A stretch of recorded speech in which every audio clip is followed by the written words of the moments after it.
Well, after falling on the road at San Jose, the Spokane Shock dropped to 6-7 on the season. They're looking to bounce back tonight in San Antonio, the right team for that. The Talons with just one win on the year. Erik Meyer also making his first start since week 8. And in the first quarter, Meyer finding Rashad Carter for the touchdown. Spokane with the early 7-0 lead. Later in the first, the defense stepping up for the Shock. Shane Boyd picked off by Jimmy Williams. His first game in a Shock uniform.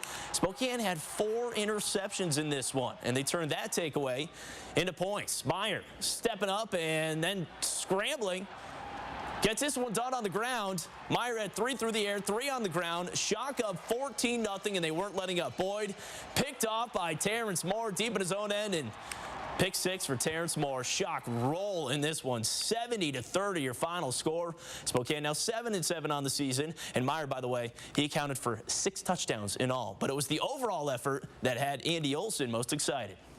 Just felt like Shock football. I mean, honestly, I think that's the first game this season that I've really felt like it was Shock football. I think everybody went out there with a ton of attitude, just extremely focused from the start to the finish. I really felt like the pregame guys were focused. Still got stopped a couple of times on offense, which was disappointing, but you know, the focus was incredible, and I really thought everybody really was hungry for that win. Next up for Spokane, a road trip to Los Angeles to take on the LA Kiss. That game is next Saturday at 7 o'clock. Spokane Shock were 5-2 with Erik Meyer starting at quarterback, but after he went down with an injury, Spokane lost 5 of 6. Meyer starting for the first time in more than 6 weeks. Good game to come back. Spokane hosting San Antonio, who was 1-12 at the start of the night, and the former Eastern Eagle took advantage. He had 3 touchdowns through the air, 3 more on the ground.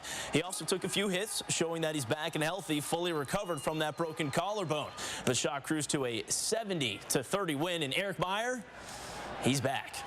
Felt really good. You know, felt really good, and it feels really good when you get to come out in the second half because the team's playing so well. It's huge. I mean, he's the MVP of the AFL. Let's be honest. I mean, he's the best guy out there in my opinion. And so having a guy like that out there gives everybody confidence. He led us up and down the field and did a great job.